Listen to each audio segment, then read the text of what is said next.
Olá, meus amores, bem-vindos a mais um episódio do podcast da Escola de Maestria para falar sobre um assunto bastante polêmico que garante boas conversas aí no mundo, ou às vezes até conversas mais acaloradas. Mas para nós aqui é um assunto que pode até mesmo ser divertido e leve, que é falar sobre religião. Religião que causa muito conflito porque as pessoas enraizam, arraigam a religião, as suas ideias, as suas crenças.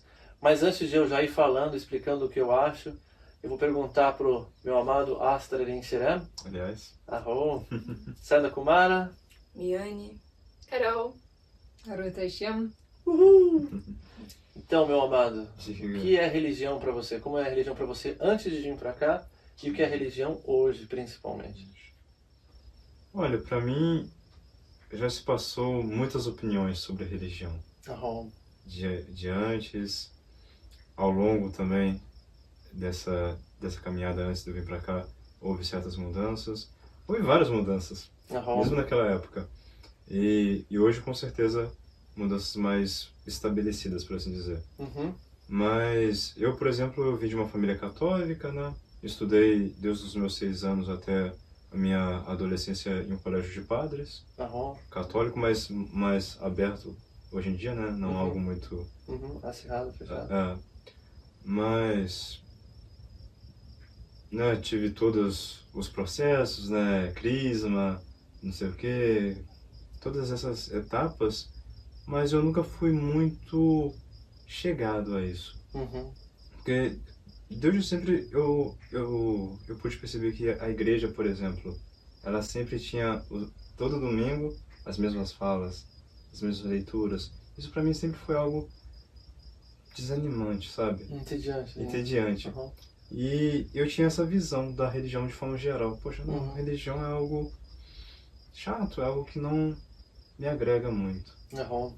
Mas só que depois que eu alterei um pouco já a minha forma de ver a vida, de Uhum. entender as coisas, depois de passar por alguns processos, eu estava vendo já de uma forma um pouco diferente, porque eu via, poxa, ao mesmo tempo aquele espaço, seja qual for, eu acho que isso posso dizer de todas as religiões, é um espaço de acolhimento ao mesmo tempo, né? Onde é sempre de portas abertas, por assim dizer, né? Uhum. Eu acho que na raiz de todas as religiões tem isso, né? Portas Uhum. abertas. E eu estava alterando um pouco, eu conheci um pouco o espiritismo, Arro. que a gente pode chamar que uma religião, né? Tem o seu aspecto de Uhum. doutrinas e tudo mais. Eu estava já vendo algo como sendo um caminho, Uhum. mas sempre tive essa dificuldade de ver alguma religião sendo o meu caminho, por exemplo. Arro. Que aí, vindo para cá, eu já pude já entender que a religião, ela, todas elas, por assim dizer, se a gente for olhar na raiz, né, os mestres, o ensinamento, ele leva para a mesma montanha, para o mesmo topo, né? Aham. Só que de diferentes perspectivas, visões, e não necessariamente quem está ensinando agora, ou os textos que tem, Uhum. está realmente ensinando a trilha corretamente, né? Sim. Mas chegando aqui eu pude entender mais disso, né? Que é una, Sim. né? Todas ali vão ter conteúdos muito interessantes para a gente entender. Os ensinamentos, né? As práticas em si e você puxar, não, mas esse é meu Deus, essa é a minha religião. Não é necessário isso. Acho que o mais necessário é o estado de amor, o estado de devoção, mas não por uma imagem ou por algo específico, mas pela vida em si Arro. e pela entrega ao servir daquele ensinamento. Poxa, deixa eu colocar isso em prática. Como que eu coloco isso em prática, né? Se isso já ajudou alguém, talvez possa me ajudar. Deixa eu ver. Sim. Porque às vezes ajudou há 1000 anos atrás, mas hoje aqui para mim agora não está me funciona. ajudando. Uhum. Deixa eu tentar uma outra e outra, né? Então acaba sendo algo mais, para mim hoje, algo mais aberto, Uhum. no sentido assim, eu entendo que cada uma ali tem joias. Arro. Joias que às vezes não vai mais servir para mim nesse Uhum. momento, Uhum. mas talvez mais para frente até sirva, mas joias que eu posso estar olhando e talvez essa daqui, olha, ela tem, melhor até, um quebra-cabeça. Essa aqui é uma peça que encaixa perfeitamente com essa daqui. distinto, né? Taoísmo com o Islã. Nossa, mas essa frase com esse entendimento aqui é perfeito. Olha só que ensinamento interessante. Deixa eu pôr isso em prática. Então, a religião, ela tem a verdade ali contida, mas não necessariamente em todo o seu preceito, sua forma de doutrinar, de fazer as coisas. É até algo meio místico, né? Um caminho do místico. Você encontrar ali as joias e saber usufruir para o seu crescimento e o crescimento da sua realidade, eu acho. Então, se tornou algo interessante para mim, divertido e mais solto, sabe? Na minha autocondução dentro de um aspecto religioso. Menos dogmático. Menos dogmático. Faz todo sentido. Eu acho que, para mim, isso que você falou desses altos e baixos, né, dessas fases, eu sempre tive uma rejeição muito grande à Igreja Católica. Né? Hoje, obviamente, eu entendo por quê, né? Porque é uma distorção muito grande dos ensinamentos primordiais.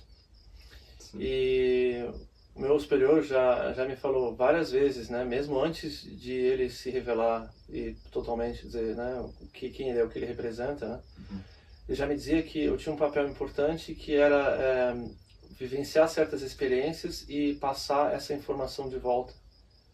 E haveria um processo de desconexão por um tempo, e eu passei certas experiências, e o que eu entendesse e aprendesse daquilo, né, então hoje eu entendo que ele já me explicou depois, né, de forma mais completa, hoje em dia, que era necessário para que eu atualizasse o próprio conhecimento crístico. Então era necessário que eu passasse por uma vida, que eu não tivesse um mestre, que eu não tivesse uma religião, que eu não tivesse nenhuma... Então eu tinha... era muito louco isso, porque eu tive a chance de crescer numa casa muito iluminada nesse sentido, que não era religiosa, inclusive eu não fui batizado, que é bastante interessante. Interessante, sim. Mas extremamente espiritual. Né? E já com uma visão sincrética, embora não uma espiritualidade praticada, uma espiritualidade falada. Então não era ritualístico, não era habitual, mas tinha esse conhecimento espiritual. Então na minha casa tinha centenas de livros sobre espiritualidade, mas eu senti uma terrível rejeição a eles, e algo em mim dizia, não leia. Então eu nunca li livro espiritual, não lia livro nenhum, e me incomodava quando alguém estava vindo me dizer, porque eu sabia que não podia poluir alguma coisa. Né? Eu só sentia isso, não me fala nada, eu não quero saber. Interessante. Porque eu sentia que iria poluir alguma coisa dentro de mim. Então era como se eu soubesse que eu precisava entrar em contato com algo que vinha dentro de mim. A resposta dentro. Né? Então eu sabia que eu tinha conhecimento profundo sobre yoga, sobre tantra. Me incomodava quando as pessoas falavam sobre tantra, porque eu sentia que o tantra não era sobre sexualidade, o tantra era algo muito mais profundo que aquilo. Então eu tinha todos esses conhecimentos, né, do xamanismo, tinha essa conexão com os índios norte-americanos, muito profundo. Então tinha todas essas coisas dentro de mim, né, com o Zen, né, com o budismo. Então tinha essa semente muito grandiosa dentro de mim em relação a essas coisas, e ao mesmo tempo essa rejeição ao conhecimento pré-colocado, vamos dizer assim. Interessante. Então isso vem muito de encontro com o que você falou dessa questão de 1000 anos atrás, né, que eu acho que umas grandes questões. A forma como, por exemplo, Yeshua se comunicava é muito diferente da forma como eu vou me comunicar, ou que outros tantos avatares que vieram nesse meio tempo, porque foram vários, se comunicaram, porque eu acho que essa questão de que o conhecimento ele é algo vivo, de acordo com o mapa mental das pessoas. As pessoas não entendem isso, né? Como a árvore neural, o mapa semântico, né? De como funciona as sinapses, a conexão entre assuntos e inter-relação de entendimentos. E eu acho então que quando o mestre falou, quando o guru falou, quando o guia falou, quando o ser que estava conectado com a fonte, que eu acho que é a forma como eu descreveria, falou, o ser que estava conectado com a fonte, ele teve que emprestar uma linguagem humana, que é limitada e falha. Traduzir, né? E traduzir um conhecimento que para ele é vivo. Então ele consegue recontextualizar por vários ângulos. Né? E como eu também falo muito questão das parábolas, porque né, uma coisa que muito cedo eu entendi na minha vida, mesmo sem entender as parábolas, porque eu não tinha esse entendimento sobre ensinamentos católicos, ou sei lá, qualquer, né? De que a parábola é a linguagem simbólica do feminino, né? De entender que o feminino fala através da simbologia, do simbolismo. Então, quando a gente fala em parábola, a gente se comunica muito mais do que só a mente, a gente está se comunicando com essas camadas, né? Então, lá, aquele ser que estava conectado, ele traz parábolas que faziam sentido para aquele povo que estava lá naquele momento. as histórias aquela que fazem sentido, né? Sim. Hoje eu trago muita parábola, por exemplo, trazendo a questão dos jogos, né, da nossa realidade atual. Era digital. Exato, porque é muito rica. Imaginar que naquela época 2% das pessoas eram alfabetizadas, 98% das pessoas eram analfabetas. Então elas não tinham nem capacidade de reter informação da forma como a gente retém hoje. Não tinha como escrever um pensamento. Elas não tinham como ancorar uma ideia e depois ir para uma ideia mais complexa e mais complexa escrever e abrindo o mapa mental. Elas não entendiam essa questão, né? Até hoje as pessoas não entendem a questão da ancoragem da sinapse mental, que precisa desses pontos, né? Para poder ir mais fundo no raciocínio. Então, hoje a gente vive uma sociedade absolutamente oposta, onde tem pessoas que têm uma grande capacidade mental, mas uma baixíssima capacidade simbólica e de ancoragem. Né? Toda a linguagem grega, ela é baseada na contação de histórias. Né? Então, assim, as odisseias, né? Os épicos. Os épicos era a forma de educar e transferir informação de geração a geração. Então você contava uma história e aquela história era que educava e preparava. Tirava todo o entendimento. Exato, mas eles já estavam habituados a não entender essas histórias face value, na literalidade. Quando Yeshua se comunicou com aquela galera, ele estava usando desses artifícios, porque ele é um cara que foi muito viajado, então ele tinha esse entendimento. Então ele trazia várias formas de se comunicar com as pessoas. Impecável. Né? Mas aí muita gente pega na literalidade. Né? Pega aquelas histórias, pega até a forma como as pessoas transferiram. Inclusive o primeiro cara que escreveu a Bíblia, ele foi um bispo grego nos anos 80 depois de Cristo. Então a primeira Bíblia surgiu 80 depois de Cristo na Grécia, que tinha uma cultura ainda naquela época do épico. Então assim, da não literalidade das histórias, do simbolismo. Mas as pessoas não entendem isso. Então elas Quem for ler de outras regiões. Exato. Então eu acho que a religião começa por aí. Então a minha própria história de relacionamento com a religião foi: você falou portas abertas. E eu falei, nossa, que interessante que ele acha que são portas abertas na visão dele. Eu acho isso tão legal. Porque isso fala muito sobre a sua visão de mundo hoje, que é bonita e poética. Sim. E eu concordo, portas abertas.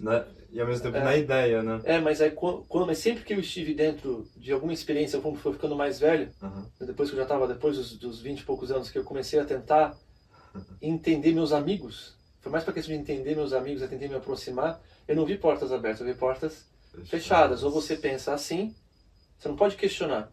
Então, o meu espírito curioso, de que busca entender as coisas, não tinha espaço. Não, é assim, ponto final. Sai fora, legal, né? Então, como um mestre ascenso encarnado, que viveu junto de outros mestres ascensos, que foi guia e discípulo, né, de mestres ascensos, inclusive de outras religiões, né? Que eu já falo isso nos lugares que as pessoas não sabem, e que eu vivi ao lado de Gautama Buda, né? Então, assim, eu vejo hoje isso como uma limitação.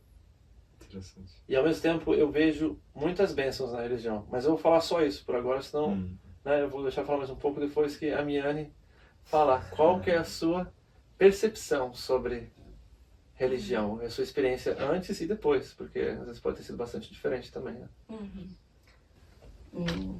Comigo, eu nunca fui uma pessoa cética, mas ao mesmo tempo eu também sempre tive uma certa rejeição com a religião em si. Na minha casa, por exemplo, ninguém nunca me obrigou a ir, a participar de algo, mas o que eu via à minha volta das pessoas indo e se relacionando da forma como era, nunca me chamou a atenção, nunca me fez sentir essa vontade de participar em si. Então eu cheguei a ir em alguns lugares diferentes, de evangélico, espiritismo também, mas sempre faltava alguma coisa ali que não encaixava, então eu nunca senti essa vontade de estar ali, porque eu sempre buscava algo mais para entender essas questões que todo mundo tem, né, de o que é o mundo, quem eu sou e como que são essas continuidades. Eu sempre busquei isso, mas eu nunca encontrei em religião em si. Então, eu acabava olhando mais pelo lado científico, não tanto, mas essas linhas que são mais, que unem mais uns aos outros, né? Como autores, por exemplo, como Greg Braden, que escreve aqueles tipos de livros. Então, eu ia mais por esse caminho de entender o que tem na religião, do que as pessoas buscam ali desse algo mais, no que tem além, mas o que também tem pelo lado científico e como que isso está conectado de alguma forma. Lindo, perfeito. Eu acho que também conto um pouco da minha história, porque eu fui cientista, né? Eu fui pesquisador acadêmico, e a minha paixão, quando eu comecei esse processo, era a própria epistemologia. Para quem não sabe, epistemologia é um ramo da filosofia, que estuda a própria episteme, que é o conhecimento, né? O estudo da filosofia, né? Conhecimento, episteme, né? Então, estudar a origem do conhecimento. E a epistemologia, ela, dentro da ciência, então, é uma ciência, né? Aí foi roubado pela ciência, da filosofia, para virar uma ciência que estuda a ciência. E os grandes epistemólogos, que são muito interessantes, assim, é uma coisa que eu amo de paixão até hoje, acho super legal a epistemologia. Qual é a conclusão que eles chegaram? Que a objetividade científica, que é a grande capa de invencibilidade que o cientista usa, é uma grandíssima, gigantesca mentira. E que a objetividade científica não só não existe, como ela é um processo muito mais social e dogmático como a religião. E o que eu acho curioso, porque no meu aprendizado, todo rebelde, todo aquele ser que está em resistência a alguma coisa, acaba se tornando aquilo que resiste, né? E a religião resistiu ao cientista, que no início ele era o alquimista. Então ele era um cara como eu me considero, né? Por isso que eu tenho esse conhecimento alquímico muito forte no meu ser, assim, de outras encarnações. O alquimista é o ser espiritual tentando desvendar a verdade por detrás da religião. Né? Misturando também, tentando entender a matéria. Então, os primeiros cientistas eram todos alquimistas. Então, né, para Da Vinci, por exemplo, era muito... Ele fez as obras de arte para a igreja, ao mesmo tempo que ele estava lá no quartinho dele fazendo alquimia. Então, assim, era uma coisa muito unificado, né? Eu gosto muito de um cara das antigas, o Bacharelado, que ele fala que a metodologia científica é a estética do pensamento. Para mim, é como eu vejo. Então, um pensamento rebuscado, um pensamento que busca ser delineado, refinado. Né? Exato. Então, eu sou profundamente científico na visão de Bacharelado, completamente. Agora, na visão de Augusto Comte, não, eu já não sou. Porque eu mergulho profundamente na metafísica, eu não tenho medo. Augusto Comte estava tentando se proteger de uma realidade hostil ao conhecimento, né? O Descartes, né? Essa visão, assim, muito racionalista, que foi importante para começar a tirar o misticismo. Faz sentido. Foi um momento importante. Mas não vou entrar muito nessa questão né, mental humana. Mas eu acho que a religião resistiu à ciência. A ciência ficou com raiva da religião. Diga Galileu, que quase foi parar na fogueirinha. O discípulo dele que falou, não, me recuso, e virou paçoca. Mas ele falou, não, tudo bem, vocês falam o que vocês quiserem, tá beleza. Mas começou lá, né? E aí, hoje, no cientista tem bronca com a religião. Né? E quem tá atravessando essa senda perigosa, quem está atravessando isso, é o próprio cientista, o físico. Sim, né? Mecânica quântica. Quem busca entender a realidade começou a perceber isso. Tanto que eu gosto de citar, né, o Rinpoche Lama Santen, que era o diretor-chefe do Departamento de Física da Universidade Federal do Rio Grande do Sul. E hoje é um ser, né, iluminado, né, dentro da perspectiva que a gente pode trazer, trazendo para o mundo uma visão, né, linda do budismo. Né?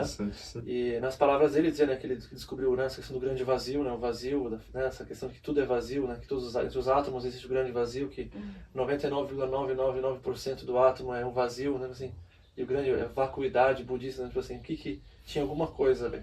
Então ele buscou na ciência e depois descobriu que a ciência tinha um teto falso, né, e aí foi bem bonito isso. Exato, da religião.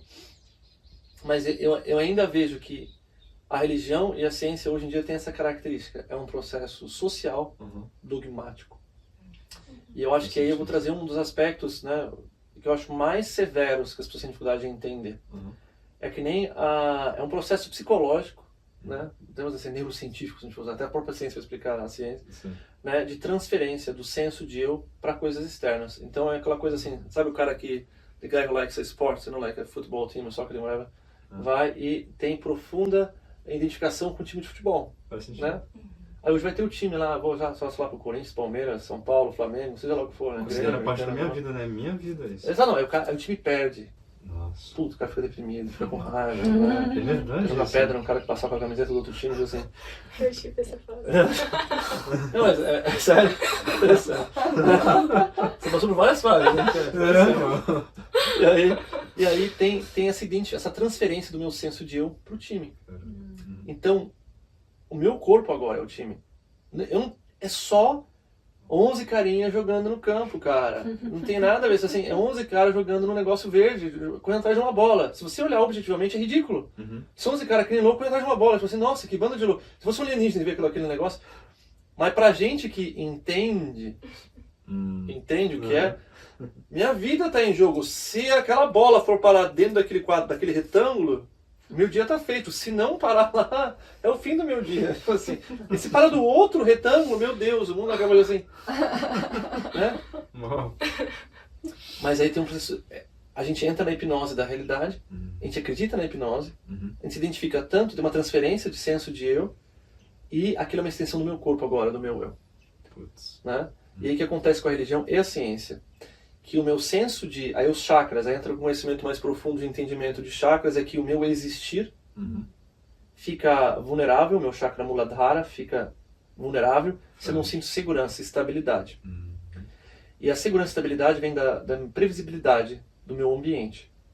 Então, na natureza, eu preciso ter domínio sobre o meu ambiente para me sentir enraizado. Uma natureza estável, clima estável, tudo é estável, eu me sinto sempre seguro, se onde pegar a plantinha, se onde pegar a água. Se eu chego lá e não tem água naquela poça, danou-se. O que eu faço? Né? Chego lá na plantinha que está sempre lá, que eu sempre como, não tem, passa fome. Então a gente precisa dessa estabilidade. Né? Aí você pega isso, e a religião, ele estabiliza uma comunidade. O padre é o centro, né? O pajé está ao lado, né? Do xamã, então, né? Tá ali. Interessante. Então, o que a gente precisa entender? Que cada uma dessas construções sociais buscam trazer uma previsibilidade para a realidade, né? E explicar, não, Deus Trovão, Tupã, Deus Trovão, tá, agora a gente sabe o que é aquilo, agora esse barulho desconhecido que eu morro de medo, agora tem uma explicação. Meu Deus. Não, sabe o que é isso? É que isso é uma carga estática entre uma zona de baixa pressão e alta pressão, e precisa reestabelecer o equilíbrio eletrostático dentro da atmosfera. Isso é o Deus Trovão. É a mesma coisa. Interessante. Né? E se alguém ameaça isso, e dizer, não, na verdade, deixa eu te falar um negócio, esse tal de átomo não existe, ele é uma onda de flutuação de causalidade, né? Que na verdade não existe. A hora que tem um observador coalesce a matéria e ela existe como matéria. Quando você não está olhando, na verdade não existe a realidade é só uma abstração na sua cabeça. A própria ciência chega a essa conclusão. G, saia daqui. Exato. Mas a própria ciência chega a essa conclusão aí, né? Queima na fogueira. É silenciado. Exato, tem um lance do cientista lá francês que ganhou o prêmio Nobel e descobriu que a água é capaz de guardar a informação até do DNA, né? Como um princípio homeopático. Mas a homeopatia já é um negócio meio questionado, e o cara, um prêmio Nobel descobriu, né? Comprovou isso. Ele foi, né, herético, foi queimado na fogueira pelos outros cientistas. Então, para mostrar por quê? Porque a hora que a gente questiona, aí vem a questão, na hora que a gente questiona as bases do que me faz sentir seguro de que eu entendo a realidade e que ela é previsível para mim, né? Então, tipo assim, e a ciência busca entender o mundo para dar um sentimento de controle, estabilidade, previsibilidade. Por que eu tô falando tudo isso? Porque a hora que eu pego e questiono um cientista, cara, nas bases de conhecimento dele, ele vai tentar de toda forma possível anular o meu conhecimento. Não tem fundação, você é louco, você vai tentar de toda forma colocar fogo no mensageiro. É verdade. Vai tentar destruir o mensageiro. Né? Aí eles vão largar o cientificismo para começar a atacar a pessoa, né? E invalidar as alegações da melhor forma que for possível, porque a sensação para aquele ser humano, e aí vocês me corrijam se estiverem enganados nesse sentido, a reação daquela pessoa, porque eu participei de debates científicos, então eu vi isso acontecer em cientistas, né? Pessoalmente, né? Inclusive em mim, dentro do meu corpo, né? Porque eu comecei a entender por que partes minhas se sentiam tão mexidos, né? Então teve todo esse processo de ver dentro e fora, de que o meu senso de eu está em risco, minha realidade está em risco, e a sensação física é que eu estou em perigo de morte. Porque é isso, se eu não sei onde é que está a água, se eu não sei onde está a frutinha, a sensação física é que eu vou morrer. Então se você pega lá o crente que vai no final de semana bater na sua casa, tentando te convencer a seguir o amiguinho Yeshua, e você começa a querer sacanear com o cara, e querer a vulnerabilizar a sua fé, Meu. você não tá entendendo, né? Você só tá machucando aquela pessoa. Sim. E vai ser machucado de volta, porque a pessoa vai tentar também te convencer, porque a vida dela depende disso, Exato. né? Então, é um processo muito mais profundo, né? Por que a religião vira dogmática? Por que o conhecimento vira dogmático? Por que o conhecimento científico vira dogmático? Por que o ser humano transforma tudo nesses dogmas? Porque começa a transferir o senso de segurança do eu sei o que é a realidade para tudo. Para tudo. Minha família, minha filha, meu companheiro, meu cachorro, meu padre, minha cidade, minha nação. Então essa transferência do senso de eu para fora. Isso é muito delicado. É algo sutil. Sutil. Bem sutil. E a gente só consegue falar, olha as coisas que a gente está falando, né? Quanta profundidade tem esse pensamento. Sim. Porque a gente é super intelectualizado. A gente consegue entender e falar sobre isso, né? E conceitualizar coisas tão complexas. Né? E aí eu pergunto pra Carol, que brincou de time. Brincou de time. E aí, como é que pra você? Tanto antes, durante você estava nesse processo, depois, está aqui agora, na presença de um serzinho espiritual. Como é que é pra você? Conta aí. Eu tive muitas fases, né, na minha vida, durante essas etapas em relação ao que eu acreditava. Então, a minha infância não seguia nenhuma religião, e daí, no final da minha infância, entre a minha adolescência, eu frequentei a igreja evangélica. Então eu achava que aquilo era verdade e eu me sentia numa comunidade ali. Mas foi interessante porque quando eu saí, depois de um tempo eu achava que eu estava livre. Depois de um tempo eu sentia falta daquilo, sentia falta dessa identificação com alguma fé, com alguma crença, porque eu já estava numa fase que não acreditava em nada. Só que eu achava que eu não ia conseguir voltar, porque eu tinha ainda a visão religiosa de que eu já tinha quebrado alguma coisa, então eu não teria mais espaço, eu era uma pecadora. Você perdeu sua pureza. Perdi, acabou. Sua impura! Primeiro amor. Exatamente, e daí aí ficou meio que como se eu me sentia solta, sem raízes, em nada, né? Aí eu tive essa fase até do futebol também, eu me identificava como aquilo, e era uma coisa de família também, então era uma coisa que me conectava com quem eu não conseguia me conectar de outras formas, então era um vínculo que a gente tinha, era através do futebol, bem interessante. Mas eu sempre voltava para um entendimento de religião como algo muito rígido, muito limitado, e que tinha que ser aquilo daquele jeito, tinha que ser seguido daquele jeito. Então eu tinha muito julgamento com quem estava lá dentro e não seguia do jeito que eu fazia quando eu estava lá. E eu falava que se eu voltasse, eu teria que voltar a ser daquele jeito rígido. Então, se eu não conseguisse seguir daquela forma, também não faria sentido. Porque daí eu estava, como a igreja evangélica fala, morno. E o morno é vomitado da boca de Deus, eles falam assim. Então, ou você é quente ou você é frio. O morno não serve para eles. E depois de um tempo eu segui sem nenhuma religião. E foi a época que eu me senti mais sem vida. Aí depois eu voltei a me conectar com outras coisas de uma forma totalmente diferente. Mas ainda assim tinha essas limitações, ainda tinha esse meu senso de rigidez, mas era meu. Então vinha o julgamento das pessoas que estavam vivendo outras religiões de forma mais livre. E hoje em dia eu conheço de outra forma, eu entendo que a espiritualidade não é mais essas racionalizações que eu tinha e esses julgamentos que eu tinha, mas de ver de uma forma mais gentil. Que para algumas pessoas é o caminho, que para outras pessoas é prisão, mas que a gente tem que deixar que cada um viva o seu caminho, né? Entendendo que você falou me sentir sem vida, né? Você percebe como tem a ver com chakra raiz, com a exatamente comunidade. isso que você está falando. Eu não me senti segura para existir. Sim. Então a energia da Kundalini não subia, a vitalidade não passava pelos chakras. Você viu como, literalmente, sem perceber, você acabou de deixar vazar isso. E ao mesmo tempo, você trouxe um outro aspecto da religião, que tem a ver com a questão da sobrevivência, que não é só a questão de saber onde está a frutinha, mas também a questão de espírito de grupo. Porque o lobo excluído, o animal excluído do bando, ele tem muito menos chance de sobreviver. É verdade. Então, de ter um espírito de comunidade, de participação, né? E eu acho que aí vem uma das grandes... Eu amo bastante as religiões, eu acho que produziram coisas lindas, as catedrais, as mesquitas, as minaretes, né? Todos assim, as tantas aí criações, né?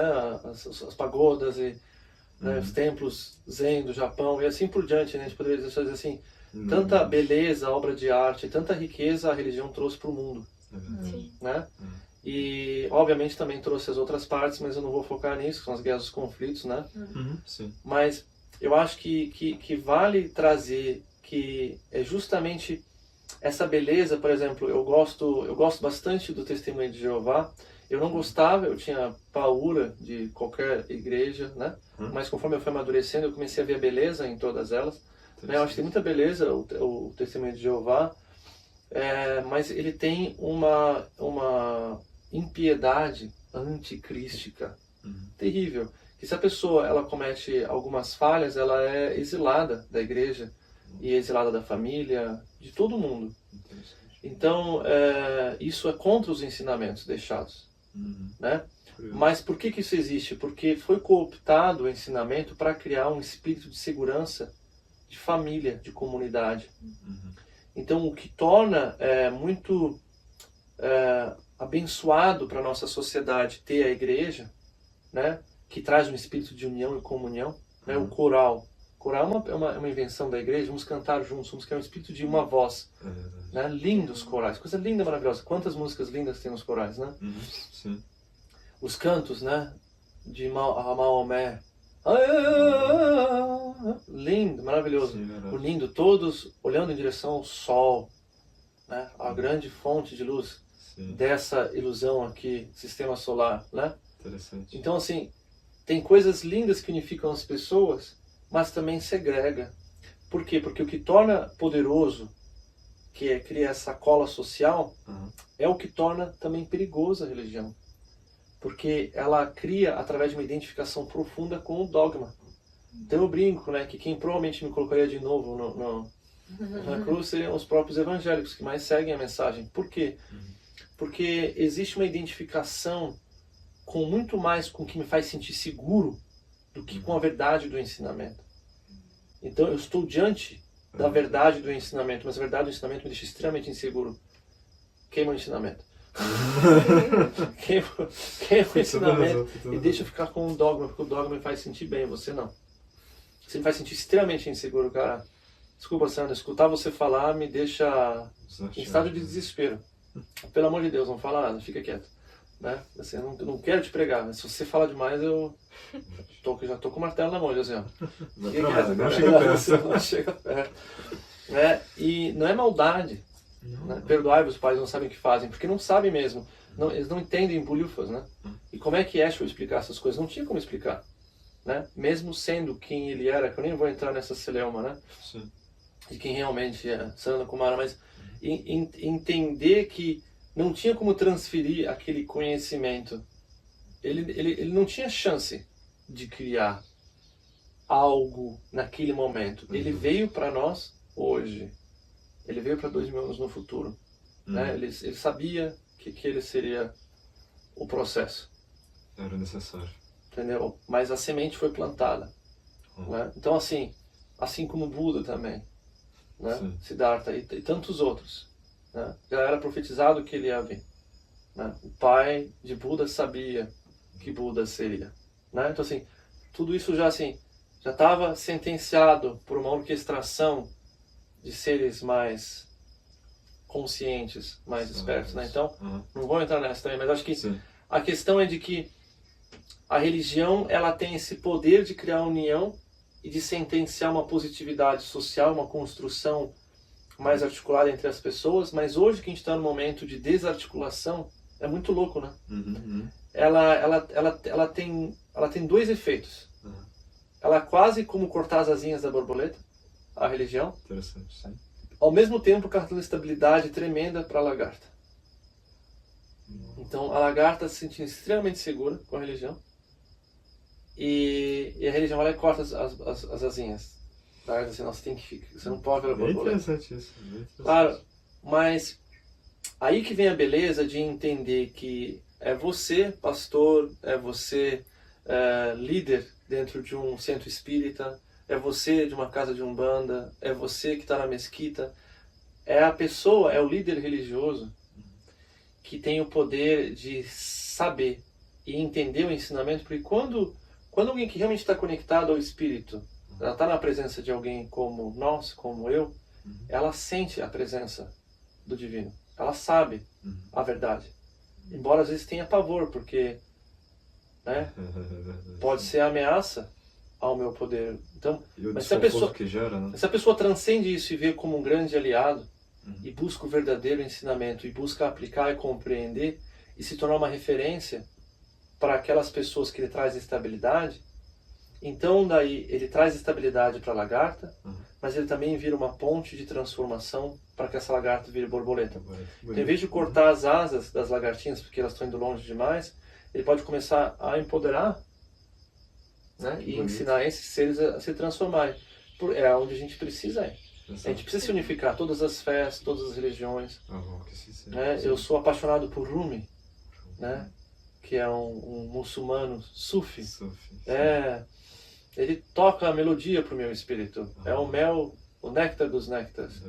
Quantos tantos outros grandes mestres vieram em religiões que as pessoas dizem, nossa, essa religião, todas elas são belas, todas elas têm alguma beleza.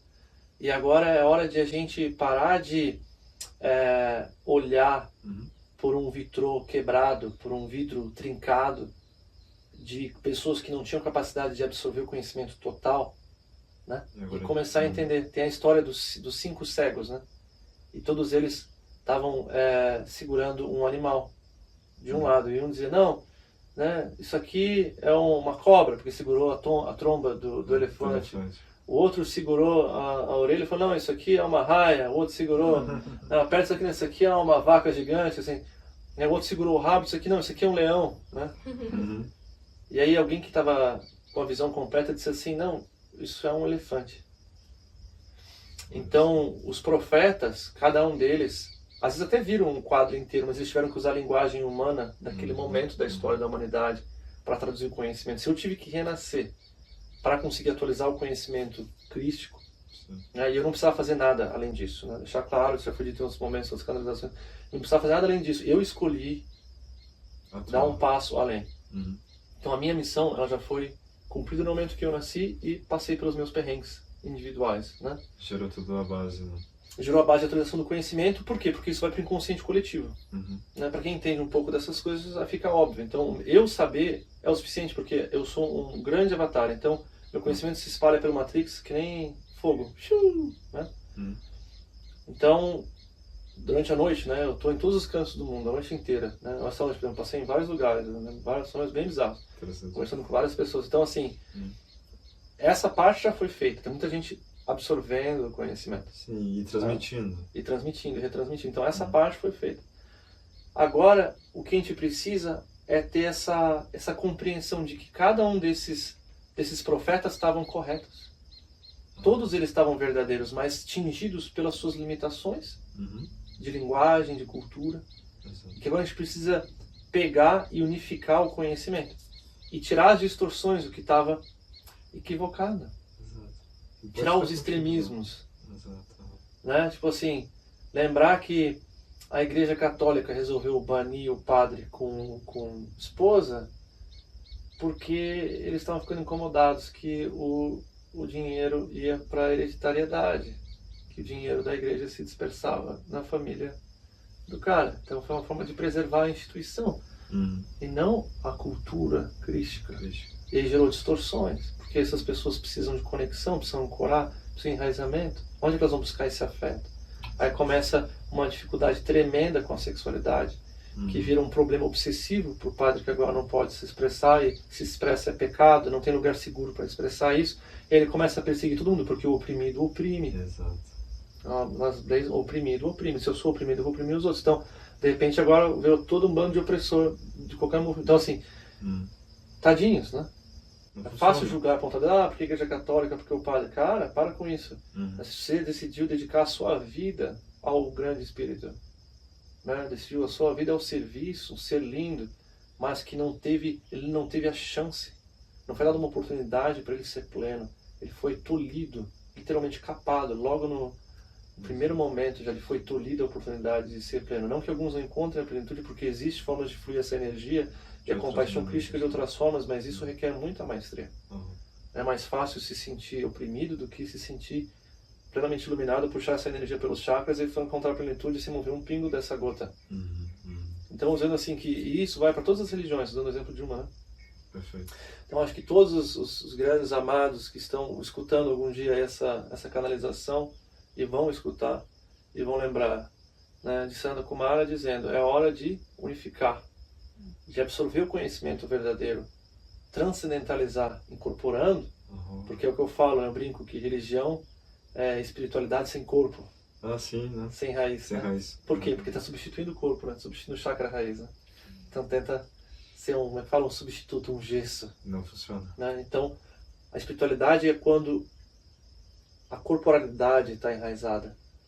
E aí vem o ensinamento original, né? De que eu sou o caminho. Né? O caminho está em mim. Né? Ou do grego, o eu sou é o caminho. É a distorção, né? Porque em grego o eu sou é uma coisa só. Então, o eu sou. Né? Exato. Que é o escrito original, é em grego. E aí, quando vai traduzir, vem distorcido. De novo, né? Foi o pecado, não. O eu sou em cada um de nós. A presença divina em cada um de nós. Né? E isso pode ser assustador para um padre, para alguém que tem uma religião, dizer, agora a pessoa vai fazer por si. Não necessariamente. Porque nós precisamos de apoio, guias, de comunidade. Né? E aí o padre, né, seja lá quem for essa pessoa, ela tem agora a opção, exato, de ser um aglutinador de comunidade, de ancoramento, de apoio mútuo, de solidariedade, de troca. Continua sagrado. Talvez mais, muito mais do que jamais foi. That's what I perceive from this. And you, beloved Rajesham, English or Portuguese? Just for... Algum dia ela vai ser português, tá chegando, tá chegando. Tá praticando. Tá praticando. Chegando lá, né? And for you, what is the difference you have in your perceptions? What is religion before you arrived here, and during your flow through this life, and after you arrived here, how you perceive religion, and what you get from all of this deep conversation we're having? For me, like when I grew up, I was baptized evangelic as well. A Lutheran church or something like this? No, I don't think so. But I never had any, like my family was not religious at all. Like I think we never went to the church together, not even once. Never. Wow. Interesting. It was just not a thing in our family. Okay, you're baptized? And that was it. And then like when I was a teenager, I like when you're evangelic, you do something again. I don't know how you call it in English, like another transition, like ritual. I don't know, like baptism, and then like you do something else when you're like 13 or something. And I did that too because like everybody my age, like all of my friends did it. So like you just do it together. You have to go to like church school or something, and like. But it was never like I feel like I didn't learn a thing about religion during that time. It was more like we hang out, we like play games, and like that's all I remember from that time. So for me, there was no. I didn't have any connection with that. For me, religion was like okay, like, and then like as I got older, like I got like all these pictures of like those like bad stories about the church and how terrible everything is, so like that kind of like influenced my perception. So for a while it was like no, church is terrible, and like how people could go there and all that stuff, right? And then was a moment where like I talked with a few people who like go to church, and it kind of changed for me because it was more like this, they're finding community there, and they're finding like this like safety and like a way to like in a moment where they're like need faith and help, and a place where they could go and feel like they're doing something because like they're praying and there's something there, right? So that was before I came here, my perception. So it was not really I didn't have too much of a point. Yeah, it was just like okay. And now I think now it's like I really like what Caro said of like it could be a path or it could be a prison. It's like it's whatever you make it. It can be a place where you find a lot of security, right? And but it can also be something where you're stuck in because you just live after those dogmas and like you cannot express yourself the way you want because you believe you have to fit in those rules to like be accepted and be. And in some families, I guess it is like that. It's like you have to follow those rules, otherwise, like I guess I don't know. And so I think it's really like what you make out of it. It can be like a great place for you, or maybe even just a step on your way. And so I think is that make complete sense for me. Yeah. From a perspective, I'll transition to Portuguese for the sake of a moment. Para mim, isso que você está falando é muito importante porque é deixar claro que dogma e regras são coisas distintas. Porque nós temos regras severas de convivência aqui. Severas no sentido de que é inaceitável alguém estar aqui e não seguir essas regras. Essas regras, por exemplo, é o não consumo de qualquer toxina que inebrie o corpo, a mente. O templo é sagrado, nossa percepção. Da mesma forma, todo o alimento mais sutilizado possível, por razões bem claras. Essa é a diferença do dogma, de uma regra que busca criar um espaço compartilhado para que algo aconteça. Por exemplo, você colocar uma cerca ao redor de uma horta para impedir que as pessoas passem e pisem nas plantas que estão crescendo, é de boa ordem. Isso é uma limitação. Você está limitando o fluxo das pessoas, sim, para proteger uma criação. Aqui a gente não permite o uso de qualquer tipo de tóxico, drugs or anything, né? E a nossa alimentação ela é vegetariana estrita. Eu não vou dizer vegana porque a gente não tem o dogma a gente tem o dogma filosófico vegano, embora a gente seja a favor da não violência, a gente não vê da mesma forma como as pessoas percebem, né? A gente não vê vítimas e vilões no mundo, a gente vê processos ascensionais de seres humanos e animais e cada um tem o seu processo, né? Embora nós somos a favor de um mundo sempre mais gentil, onde todos os seres, né, se alimentam de forma cada vez mais suave e leve. Consideram uma vida. Exato, então às vezes alguém pode ser vegano e ser mais violento e agressivo e destrutivo do que alguém que come carne todos os dias. Então isso não é definição de nada. Mas o fato é o seguinte, se a gente não protege as mudas, elas vão ser pisoteadas e vão morrer. Se alguém inebria a mente com tóxicos aqui, ela não vai ter o que é primordial para a ascensão na escola de maestria, que é a consciência pura. Então se a gente não tem clareza mental, o masculino não está dourado, dignificado, ele não vai conseguir conduzir o feminino em direção à unicidade, à união. Da mesma forma, o feminino se estiver intoxicado, estiver cheio de negatividade, de filmes negativos, histórias negativas, narrativas destrutivas, notícias de internet, Doomsday, Description of Reality, né? Tipo assim, o mundo vai acabar, o mundo vai morrer, todo mundo é mal. Então, se a gente polui o nosso feminino com agressão, violência, narrativas destrutivas, o mundo é horrível, as pessoas são terríveis, se a gente polui o nosso campo energético, emocional, vibracional, acabou ali. Uma das coisas que me causa um pouco de desconforto na espiritualidade que tem hoje no YouTube, no Instagram, é pessoas que falam do espírito, falam até mesmo de Sananda Kumara, falam dos ensinamentos, mas são fatalistas, o mundo vai acabar, o ser humano é terrível. Muitos canalizadores então eles estão servindo a ascensão sendo a frequência destrutiva. Então não existe uma pureza do feminino. Então o que eles estão canalizando tá deturpado. Eles estão lendo através de vidros muito sujos. Então toda a canalização que esses seres trouxerem vai estar conspurcada pela frequência que eles carregam. Então um dos grandes ensinamentos que é importante as pessoas entenderem é que o dogma, ele difere da regra, né, para nossa percepção, porque o dogma, ele algum dia fez sentido, né? Hoje ele já não faz mais. Vou dar um exemplo. Se a gente dizer assim, não, aqui a alimentação é vegetariana estrita. Aí a gente vê alguém com um pedaço de carne, chega com um pedaço de pau e começa a bater na pessoa. Jesus amado. Assim, ó. Mas isso acontece. Sim, você deu aquele exemplo até no último podcast, eu acho, foi no último ou no penúltimo, naquela comunidade, acho que na Nova Zelândia, né? Onde um rapaz que era vegano, acho que deu 5 anos. Sim, exato, que ele foi extremamente violento com uma senhora de idade que tinha largado o veganismo e... Entrando também na questão, né, dos magnetismos e tal. Mas se a gente seguir o aspecto estrito, né? A questão do dogma é que ele está desconectado do propósito dele, ele não é vivo.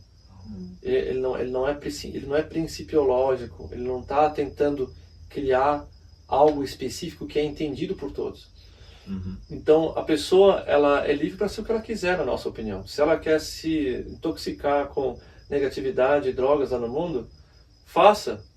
Isso não me diz respeito, a sua liberdade é perante a sua consciência crística, o seu eu divino, a sua luz. Né? Isso é uma opção pessoal. As regras que a gente cria aqui não é para virar uma aula de religião, vamos sair batendo com pau todo mundo que usa droga. Isso é um processo de cada um, isso não nos diz respeito, isso aqui para julgar e recriminar. A questão é que isso é para criar um ambiente propício a uma frequência elevadíssima que gera a nova terra e a unicidade do ser. Então, o masculino com clareza e entendimento e um feminino de alta frequência gera um casamento crístico, que gera um ser unificado, que gera um campo de frequência que afeta milhões e milhões de pessoas ao redor do mundo, inclusive quem está assistindo. São como balizas, né, que nos auxiliam a ir para essa direção, né? São como balizas. Só que aqui no caso são balizas estritas. Por que estritas? Porque se fizer, tchau, né? Porque assim, aí vem a questão do restrito. Por quê? Porque aí a pessoa, ela é como a gente querer fazer água mais destilada e pura, e vem alguém e fica jogando tinta preta na água. Passou pelo destilador, a pessoa vai lá, eba, tchum. Então é uma coisa que não existe espaço para exceções. Né? Porque a pessoa ela atinge, o esforço coletivo criacional é contaminado pelo egoísmo chamado liberdade de um ser que não entende que liberdade não se expressa sem consciência de causa e efeito no mundo. Né? A questão, a lei da causalidade, a lei do karma, a lei do dharma, que são formas de traduzir o que a gente coloca no mundo e a gente recebe de volta. Então a pessoa, quando ela age dessa forma desconsiderativa pelo seu ambiente, o ambiente faz dela mentos, né? Mesmo com Coca-Cola. Ela é injetada. Não funciona. Que a gente descreve num campo energético, para quem conhece constelação sistêmica, é a violação da ordem sistêmica. Sim. Então eu acho que entender essas coisas, porque o dogma é alguém algum dia fez isso e sabia porque estava fazendo e as pessoas começaram a imitar. Aí de repente agora vira uma regra. O Papa disse assim, agora nenhum padre pode casar. Ele sabe o que ele estava fazendo. Ele estava destruindo o poder da igreja. Mas aí as pessoas não entenderam muito bem, mas naquela época onde ninguém lia a Bíblia, né, as pessoas nem ficavam em latim, as pessoas ficavam lá boiando. Só ouvindo só o que eles sempre falaram. Exato, né? Então, mais algumas centenas de anos depois, ninguém nem sabia o que estava acontecendo.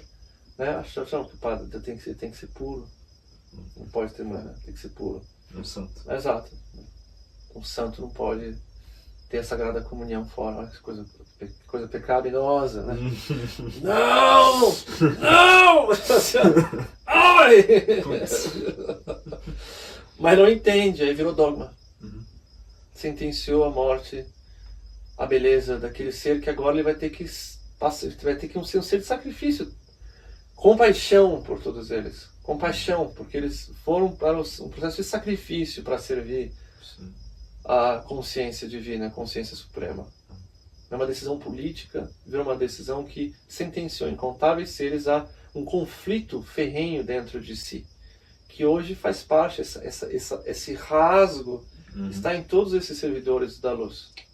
Mesmo quando migraram para outras religiões, eles ainda carregam, como você mesmo disse, você saiu da igreja, mas a igreja não saiu de você.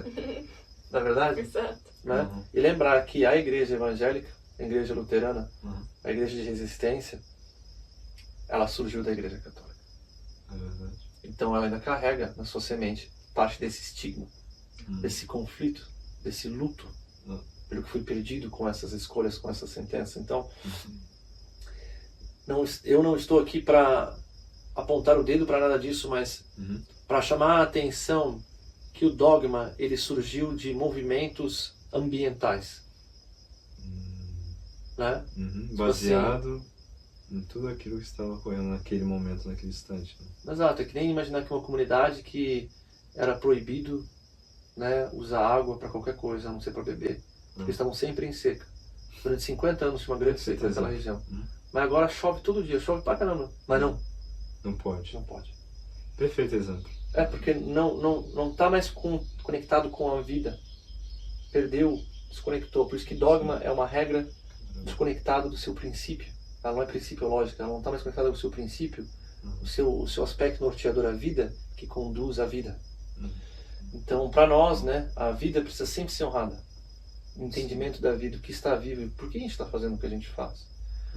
Né? Então, um exemplo final que, como pode ser bastante bizarro isso, né? Filmes violentos, hoje em dia é uma coisa muito comum, pornograficamente violento, que eu considero, para mim, terrível, inadmissível para o meu filme no meu templo, não vai entrar naquilo de jeito nenhum. Né? Mas alguém que está muito na dor, no sofrimento, é uma pessoa muito negativa, carrega cargas kármicas densas pra caramba de outras vidas. Ela assistir aquele vídeo de terrível violência impede com que às vezes ela vá lá e movimente aquela violência no mundo. Interessante. Tá? Mas é uma bengala. Sem consciência é uma bengala. Faz sentido, assim como uma droga às vezes mantém o ser humano no planeta. Muitos seres sutis de outras dimensões que vieram para auxiliar no plano de ascensão da Terra se perderam na questão do uso das drogas para conseguir suportar a realidade, vamos dizer assim. Mas aí virou uma bengala. Então, virou um lifeline, mas tem um peso terrível. Então, assistir filme de violência, jogo de violência, impede que a pessoa gelar violência e vai atirar nas pessoas na rua. Mas, ao mesmo tempo, mantém aquela violência presente na vida da pessoa para sempre. Se ela não sabe migrar. Então, é tudo uma questão de dosagem. Né? O médico sábio, ele vai diminuindo a dosagem. Estabiliza o corpo, a pessoa nem sabe, ela está comendo só farinha agora, mas ela acha que ela está tomando remédio. A pessoa fala, olha, está curada, foi um milagre, né? Sabedoria. Exato, e eu acho que é o chamado para todas as pessoas que vivem dentro de um aspecto dogmático, religioso, intenso, de que nós não estamos chamando você para largar a religião, mas para você começar a entender a beleza do que você tem aí na sua vida religiosa, honrar isso, celebrar, ter compaixão por aquilo que você não entende ou discorda, por que está lá, ter compaixão por aquilo que você já está entendendo através dessa conversa que existe, e começar a, honrando a vida que existe em você, em todas as pessoas ao seu redor, um convite sutil, um passo de cada vez, para migrar para uma nova forma de fazer as coisas dentro de qualquer ambiente religioso, de qualquer religião, qualquer congregação, né? Perfeito, então o chamado é para a gente ir migrando para um estado e um mundo de consciência que serve à vida, porque a vida é a expressão da luz divina em ação. A vida é a luz se movimentando. Então acho que esse é o chamado de honrar o templo em cada um de nós e ver a religião como só uma técnica, uma estratégia de sobrevivência da humanidade que agora precisa ser recompreendida, reformulada. Acho que esse é o chamado para mim. Palavras finais? Olha, eu acho que os pontos que você tratou agora são parte das minhas palavras também, porque são pontos importantes. Eu acho que uma palavra que eu iria buscar através do eu religioso, talvez um convite, né? Buscar ser coerente com o seu momento, coerente com a sua comunidade, com aqueles que co-criam com você, né? Para não mais se prender tanto nesses dogmas, mas buscar a sabedoria contida ali por detrás e como que você pode traduzir para o seu momento atual, o que você realmente pode estar fazendo para servir ao divino, mas ao mesmo tempo servindo a vida dentro de você e ao seu redor, né? Ser uma fonte inspiradora, né? Através da própria religião. Acho que não é um caminho também abandoná-la, é uma escolha pessoal, né? Mas buscar refinar o que há contido ali, né? Exatamente, né? Trazer para essa perspectiva já refinada, já para o momento atual que você vive e o momento que daqui a 50 anos nossa futura geração vai estar vivendo, né? Acho que seria esse o caminho.